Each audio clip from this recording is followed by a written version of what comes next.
How's it going, guys? Welcome back to the channel. We're going to be checking out some of the flooding that happened in the Netherlands in 1953. This is something that's been requested quite often, actually, and I figured might as well do it. It just random comment that I just got, and then I went and I found this video here, and it's called "The Flooding of Zeeland, Watersnoodramp." I don't know if I pronounced that right or not.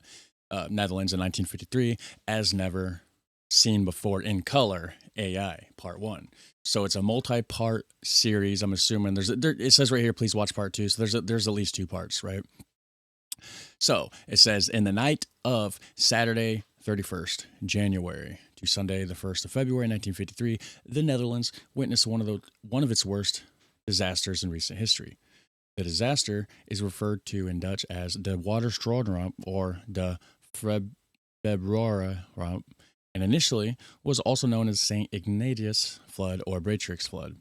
The flood was the result of a combination of severe storm from the northwest with an unfavorable coincidence of high tide and spring tide. As a result, the water in the funnel-shaped southern North Sea rose to extreme heights. The highest water level in 100 years was measured in Flushing, Hulk of Holland, and Mjolden and Harlingen, respectively. 4.55, 3.85, blah, blah, blah, so many meters higher than the normal Amsterdam level. Many dikes were flooded and breached. Entire islands and regions, including towns and villages, were flooded. In total, 1836 people perished. 300 farms and 3,000 homes were totally destroyed. No less than 3,000 farms and 40,000 homes were severely damaged. 200,000 hectares of fertile farmland were inundated. At the time, the total damage was estimated at 1.5 billion Dutch gliders, which is over 6 billion euros in today's money. The original films have been motion stabilized, restored, enhanced, and colorized by means of the latest artificial intelligence video software. Wow. So that was a handful to say. But anyways, that's that. We're going to check this out.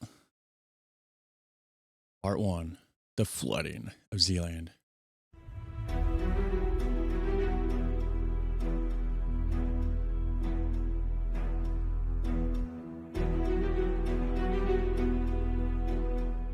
In the night of Saturday the 31st of January to Sunday the 1st of February 1953, the Netherlands witnessed one of its worst disasters in recent history. This disaster is referred to in Dutch as the Watersnoodramp or the Februaryramp, and initially was also known as the St. Ignatius Flood or Beatrix Flood. The flood was the result of a combination of severe storm from the northwest with an unfavorable coincidence of high tide and spring tide.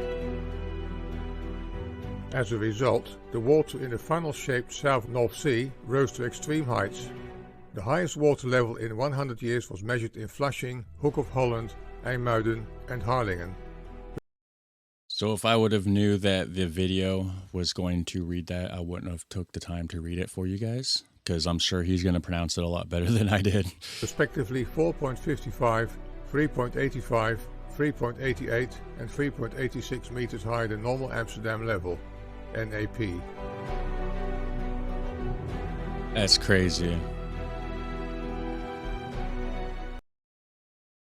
So that was some of the worst flooding ever, right? I believe.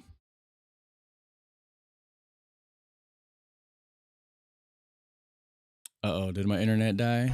Many dikes were flooded and breached. Entire islands and regions, including towns and villages, were flooded. This led to 1,836 casualties, tens of thousands of drowned cattle, and extensive damage to towns, villages, farms and businesses. Hopefully that don't happen again. Early on Saturday, the Royal Dutch Meteorological Society, KNMI, had already issued warnings for severe storm weather via the ANP news service on the radio.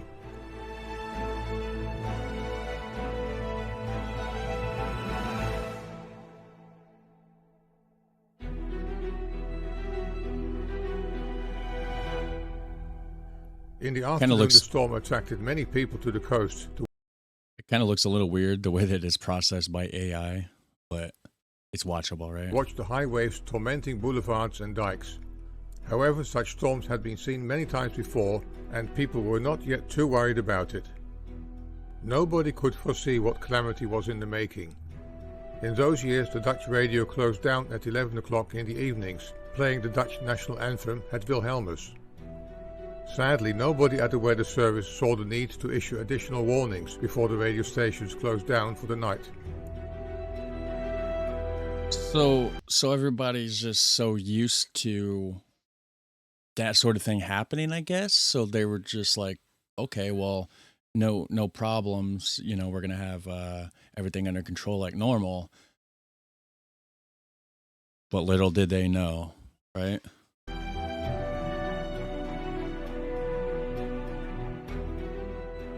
However, after midnight it became clear that this was not a regular winter storm, but instead a storm that was developing into one of the worst ever. It was too late to issue additional warnings on the radio.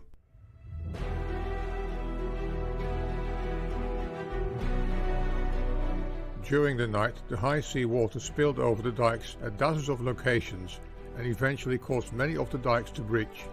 The water thus had free flow to inundate a large part of the islands of the provinces of Zeeland and Zuid-Holland.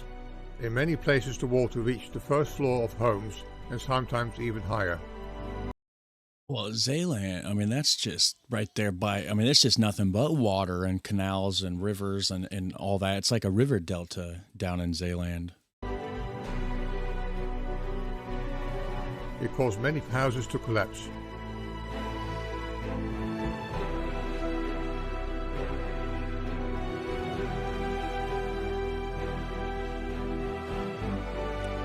Does anybody that's watching this video, are any of you guys old enough to remember this happening? Like when you were younger, when you were a kid, perhaps? I mean, that was, oh wow, that would have been what, 70 years ago? I don't know if there's anybody that old watching my channel or not, but let me know down below, what was your experiences with it and all that, if you are watching.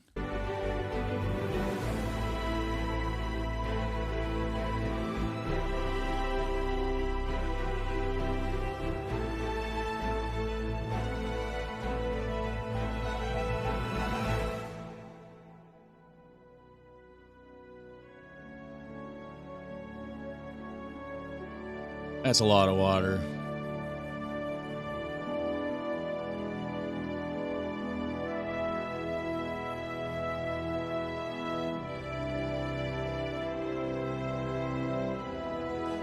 And how many of you guys have actually seen this in color too? I mean, this is the first time I've ever seen it. But People who were lucky enough that their houses withstood these tremendous forces of nature spent the night in the loft, or even had to sit on the roof of the house for many hours and sometimes even days waiting rescue. wow.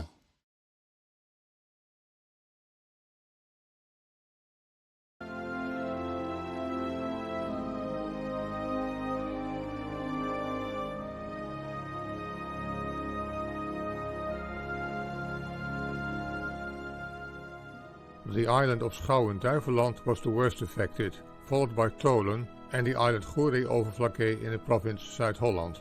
The flooding of the islands Walcheren and Zuid-Beveland was less severe. That's just crazy, guys. I mean, hopefully this doesn't happen again.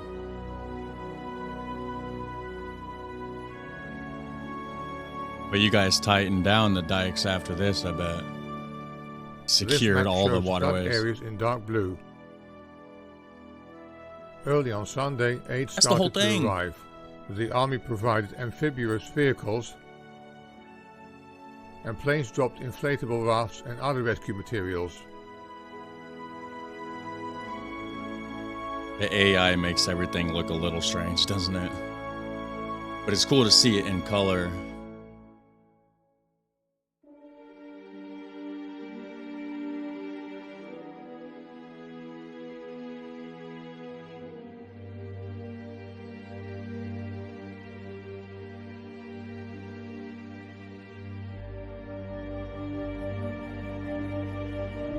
That's sad. I mean, that's a lot of water, a lot of damage. But see, this is before Flevoland province was made, and before a lot of the extra security measures and stuff like that was put into place. So hopefully this doesn't happen again. But you guys revamped the country in the 70s with making the Flevoland polder, I believe.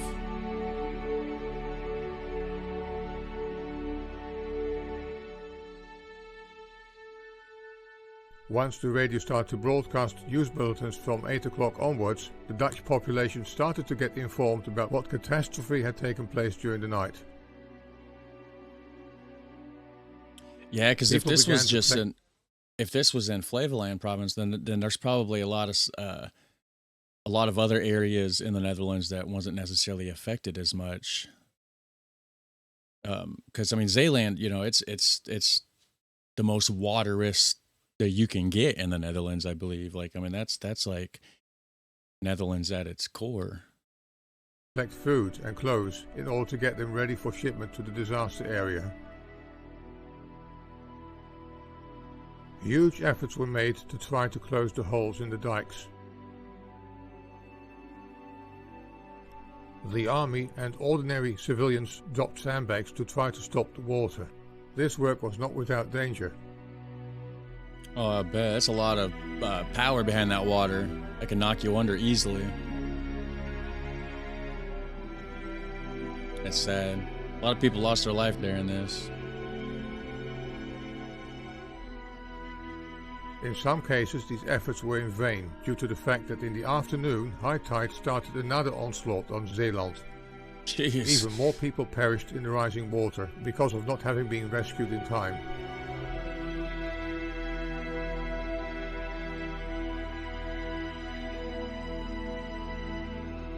Most telephone lines were down. Mobile communications networks did not exist at that time. Therefore, radio amateurs had an important role in establishing communications in aid of coordination of the relief efforts.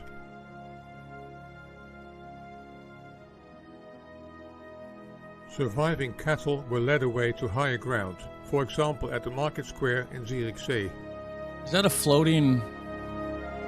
It's a floating walkway.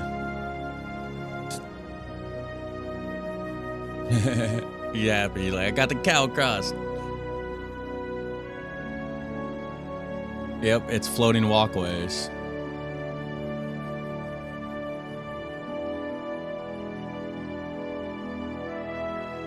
Look at that cow, he's happy.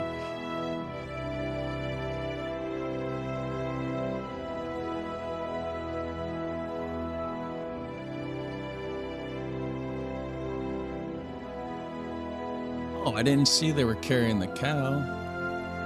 Looked like a bag. Horses.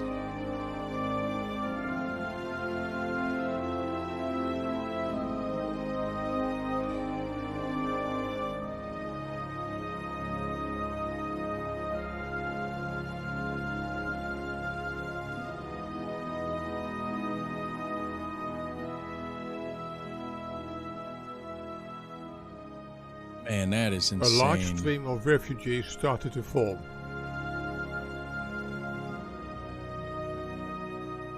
Affected victims found temporary shelter all over the country, awaiting for the time that the holes in the dikes would be repaired and the flood waters withdrawn. Water levels also rose further inland, such as in Rotterdam. During the Saturday evening and night, streets and parks flooded in some places. The only disaster victim in Rotterdam lived in the Rozenstraat. She drowned in her ground floor apartment. Bystanders could hear a cry for help, but they could not get her out of the house in time. I mean, at least there was only one There person were also in floods at the Rotterdam. Maashaven, on IJsselmonde and in Pernis. At 4:30 a.m., the entire area in the center, south of the line Westzeedijk, Schiedamse Dijk, Blaak, Groenendaal and Oostplein, was underwater. On Sunday morning, the magnitude of the disaster became more clear. The mayor of Rotterdam, the police and various officials met around 9 a.m. and the crisis center was set up. It was not long before they heard that the floods elsewhere in the Netherlands had caused much more damage. Rotterdam became the center for the reception of evacuees and relief supplies.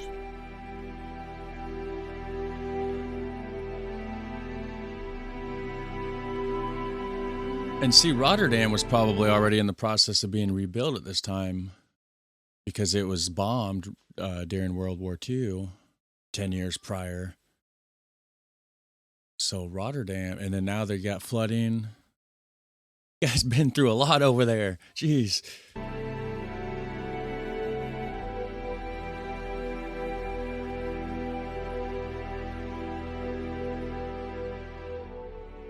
To sum up the damage in detail, in total 300 farms, 3,000 homes were totally destroyed.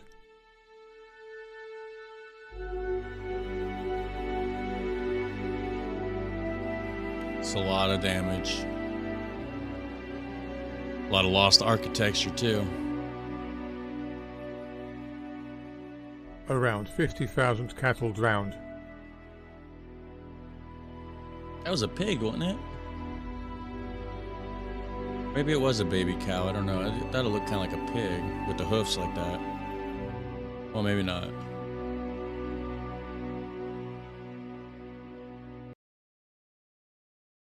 That's crazy.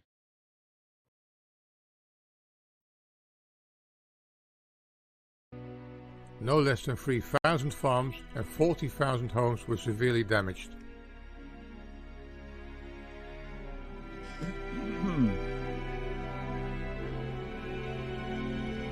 You can see like a sewer pipe hanging out the bottom over here.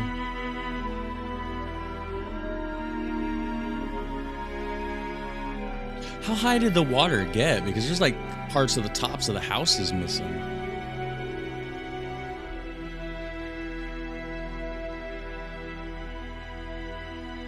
Some clogs. I got some up there.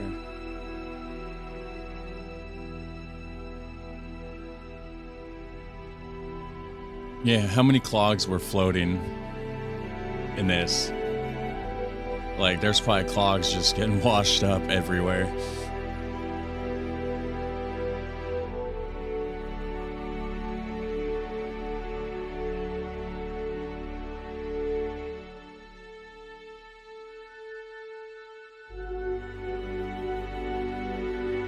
Man, I bet it was cold too. Just cold and wet, and it just looks like those houses are in the middle of the ocean. That was crazy looking. 200,000 hectares of fertile farmland were inundated. At the time, the total damage was estimated at 1.5 billion Dutch guilders. It took a number of years before Zeeland became somewhat inhabitable again, and farmers could start growing crops and holding cattle. The salt sea water had a devastating effect on the quality of the soil, and some farmers decided to restart their business in the Noordoostpolder. Noordoostpolder?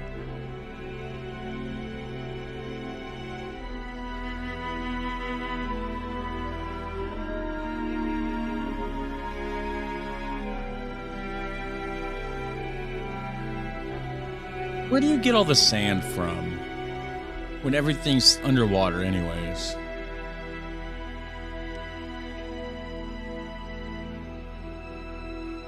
So there's probably nobody alive today that actually worked on this, right? People that would have remembered of it, like they would have been kids at the time. The disaster was also the trigger for the Dutch government to start a major scheme to protect Zeeland from flooding again in the future. This project is this the Delta Works? Is this when they started doing the Delta Works? called the Delta Works was started in 1954 and lasted until 1997. 97? Wow, it took them a minute.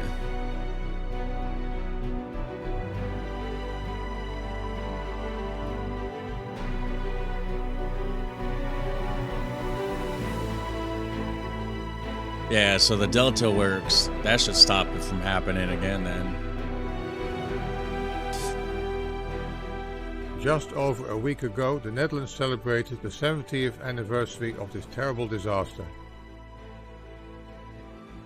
Hopefully this video will contribute to a better understanding about the ordeal that the people of Zeeland and South Holland went through back then. Yeah. And we still got part 2 to look forward to, guys. Is that it? Just a little bit more Thanks footage. for watching. Well, you're welcome. Yeah, so that was pretty cool. The Flooding of Zeeland, Watersnoodramp. Probably didn't pronounce that right. But anyways, the original channel is by Rick 88888888. I'm not going to count the eights. There's a bunch of them, but you can see it. It's on the screen there. There will be a link to the original video in the description section down below. As always, make sure you go check it out. Hit like, hit subscribe. Have a super fun, awesome day. I'll catch you guys in the next one. All right, bye.